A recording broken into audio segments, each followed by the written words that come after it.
When you hear the sound of the bell, you know you're in a championship rounds with King Amin of Essex. So let's get to it.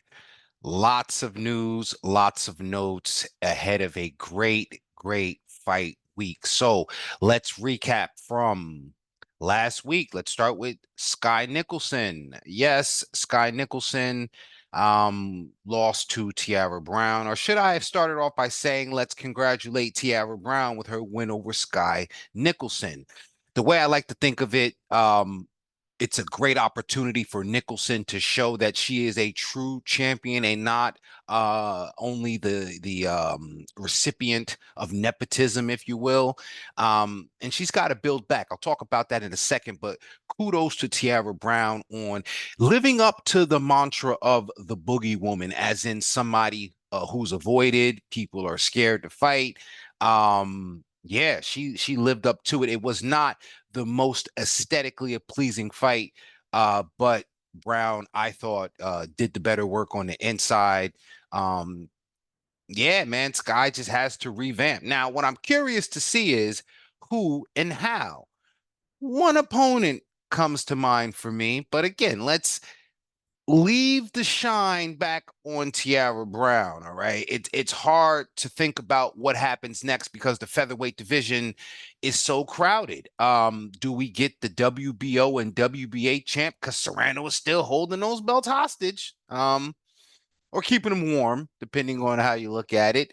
But she still got two of those belts. The other one belongs to Nina Menke, who's doing 12 by threes. Actually, defending her title pretty soon against Danila Bermudez or something. So in Germany. So you're not getting to the IBF unless you're willing to do 12 by 3. Sounds like a very intriguing bout. If Tiara Brown willing to go the unification route. Not sure if there's a rematch clause in there, but if not, um, maybe do a title defense, bring the belt stateside against who? I'm not really sure. Yeah, but let the champion do the victory lap. Let's not put pressure on the champion to get back in the ring. Skye Nicolson needs to target a few opponents. What's her name? Magali Rodriguez. She's like ranked in the top 5 in most of the sanctioning bodies.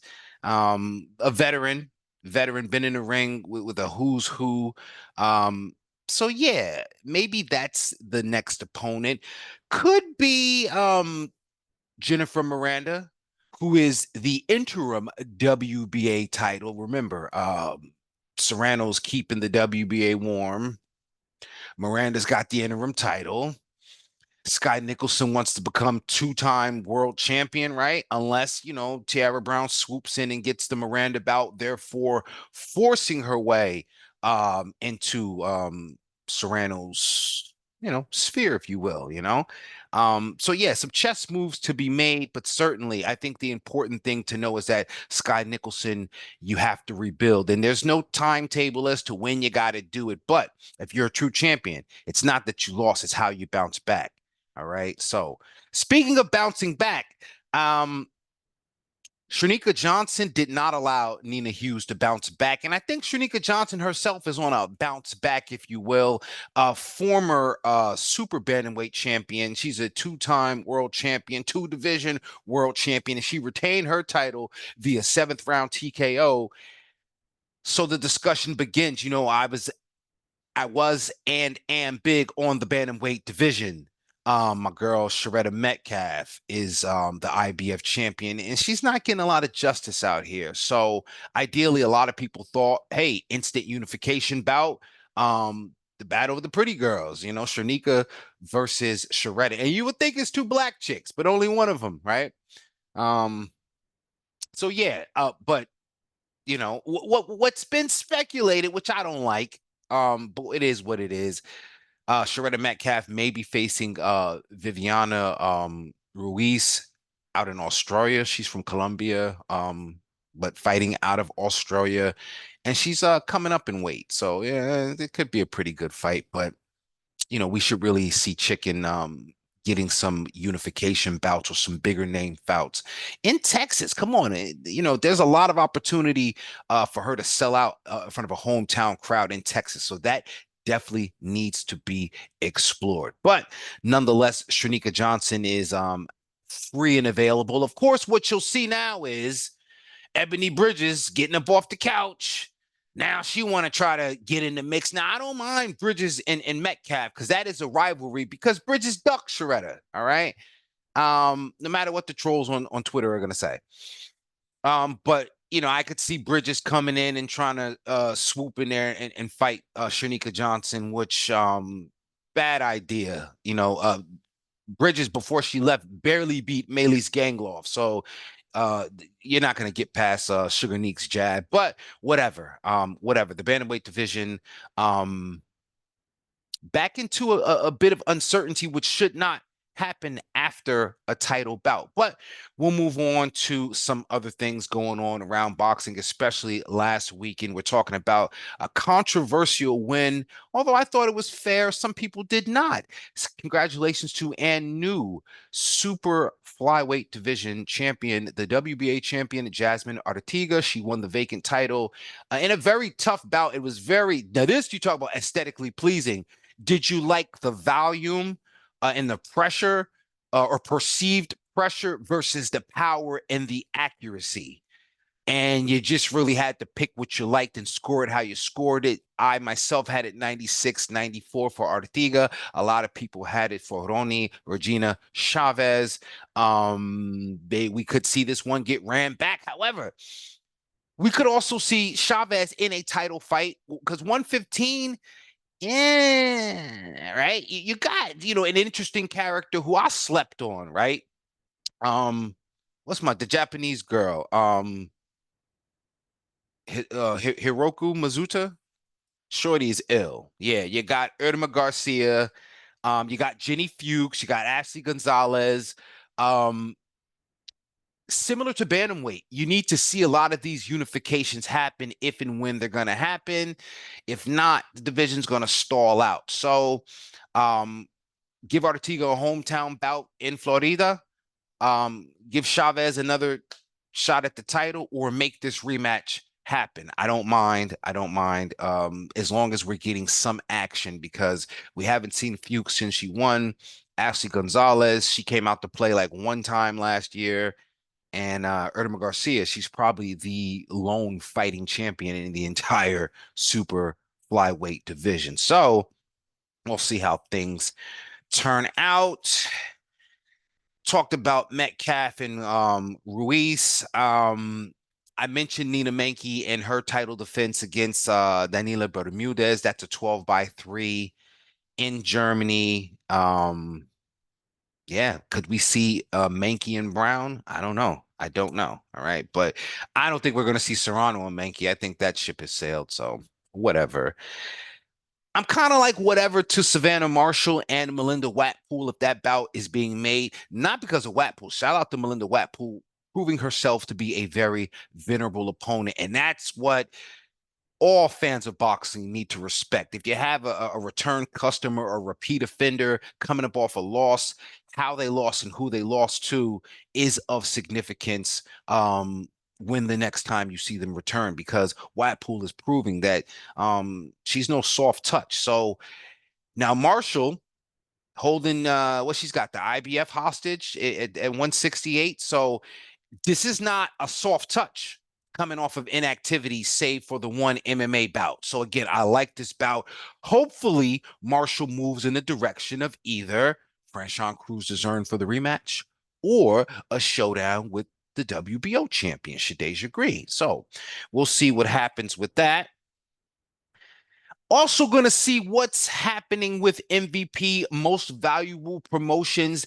They're on a signing spree. Amanda Serrano's got her hand in the mix, and women's boxing is being elevated yet again. All right.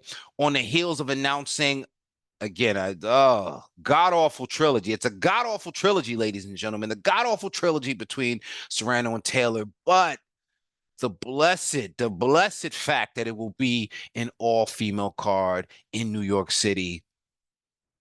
Lesser of two evils, much like politics. All right. So, with that being said, like politics, people switching sides. Ramla Ali, former Matchroom signee, she's been signed to MVP.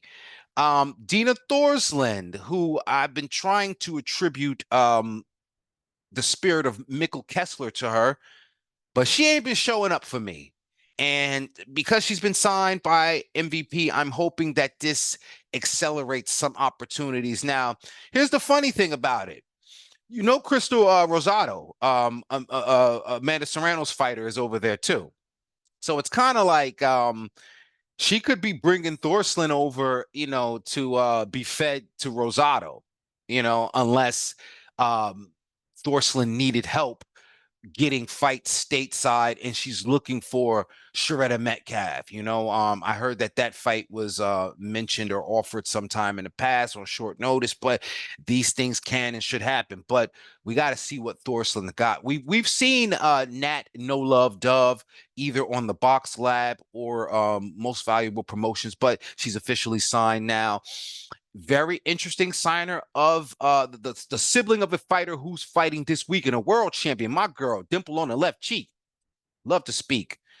But this is the sister, Naomi Valle. She has been signed to Most Valuable Promotions, and she's 108 pounds. So that is Jessica Neri Plata in that division. 108 is, all right. So yeah, I like that. I like that. So that's pretty much what's going on for the news and notes. And I actually kind of stalled this episode out so that way I could acquire enough information to make this episode a little bit more appetizing, to make it a bit more appealing, to make it a bit more succulent, if you will. Okay. So let's talk about the fights that are happening this weekend. Okay. I mentioned Crystal Rosado. She's fighting in Dominican Republic. I love her, by the way. She's great talent, and she will soon be one of the champions at the bantamweight division. So keep an eye out for her. But we got to talk about it. The rematch, my vote for fight of the year, male or female. There is no distinction, not only because I was in the building, not only because this is one of my favorite fighters, and not only because I love, respect, appreciate, and will die, bleed blood for women's boxing. We're talking about the rematch between WBO champion Mikaela Mayer, 20-2, versus my sister, Sandy Ryan, former WBO champion. And here's the thing, I got to say this. I don't dislike Mikaela Mayer. I don't know her personally, so I don't dislike her. As a fighter, she's tops. I thought Bumgarner won, but she sure as fuck got robbed against Jonas. Those are her only two losses. She is legit like a baby pioneer of this women's boxing thing.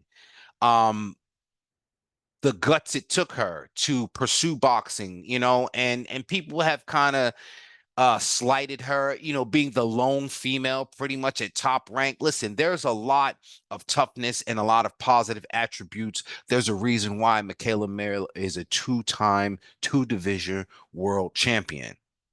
Let's be clear. But it's just something about, for me personally, and although we haven't seen this element of Sandy Ryan, when I first became a fan, it was because I knew she was a boxer, but she would get into fights, and it reminded me of a lot of Terrence Crawford, because I knew when she wanted to kick some ass, she would switch to southpaw. Shout out to Dave Ryan. Sandy losing to Erica Farias way back in the day. So when people question her mental toughness, like, listen to her record. All right. No, she's 7-2-1. I'm saying 7-3. Oh, I hope I'm not speaking aberrations, but I'm just saying, early in her career, when Matchroom had her, Katie, and Chantel Cameron, right? A lot of female fighters, the former, right? Ramla Ali. That would have done, a lot of damage to many young fighters, male or female. And Sandy didn't quit. She got better. She fought back, continued to fight world-class competition. She's got to win over Terry Harper by stoppage. So does Alicia Bumgarner. So this is the class that Sandy Ryan is in, right? So this is not by my imagination that I've elevated this very young fighter. She's elevated herself. And now that these two get to square off again, you're really going to have to look at the tactics. Forget about the outside of the ring. It actually only helped to build up the equity, I believe, in this fight. So, and again, shout out to Michaela Mayer for being the one taking the lead. Some may see it as venomous and, other things, but she's selling the fight. She's a professional. She knows what she's doing. But in the ring, we have to see if Sandy Ryan this time around knows what she's doing. Maybe a little bit of bias. It's hard to pick against Mayer. But the first fight, I got to tell you, I had it 96-94, and there was no bias. I watched it twice. Go back and watch my IG. That being said, I think there are some things that has happened in training camp. Katie Taylor's in there helping her out. The aforementioned Dave Rocky Ryan, her brother, has been helping her out and watching her back, providing a different level of comfort. All that is to say, if Sandy wins this fight, there's already a rematch clause. This is boxing, ladies and gentlemen. Tune into this one. You don't want to miss it. I can't say anything else about it that these ladies can't and won't say when they get in the ring Saturday night. And it's the main event. The main event with the co-support being two male welterweight fighters in the title on the line. So we're doing our motherfucking thing, women's boxing. Another champion in action, my girl. I told you about that dimple on the left cheek because I spies that one. Yokasta Valle, a fighting champion. Again, just giving some history. That's what turned me on to her, literally and figuratively. She is a fighting champion. She is an exciting fighter, brawler, boxer. The only reason why she lost to Seniesa Estrada fight was because of the fucking headbutt. Lost the titles, came back and won the WBC. So now she's on her Thanos run, trying to collect everything moving, facing former super flyweight or former flyweight champion Marlene Esparza. So it's a good name. Esparza, one knockout in 17 fights, 16 fights, 15 wins. So as far as she gonna have to grow up, and she's again former world champion, former unified world champion, experienced fighter. But other than the Estrada fight, which again was two boxers, Esparza ain't been in the ring with nobody like Yoka. So yeah. So that's going to be a great fight. I already told you guys Crystal Rosado's in action, but just if you can spot these fights around as well. Elizabeth Oshoa, Nigerian, 140-pound, that's super featherweight contender, 8-0, 5 KOs. She's fighting this weekend. I think she's fighting in the UK. Maylene Sanchez Martinez, Mexican prospect. Forgot what division she's in, but she's fighting this weekend. And Lucia Manero, she's an prospect out of Argentina, 122 pounds of super bantamweight. She is in action this weekend. So just some other fighters that should be highlighted because they are putting in the work, and so am I. And this concludes, ladies and gentlemen, the work is done. All right. Drop a like, drop a comment, share this episode, and thank you guys as always. Please, please, please continue to support me, continue to support women's boxing, because women's boxing is boxing, and boxing is our lifeblood, ladies and gentlemen. I'm out of here.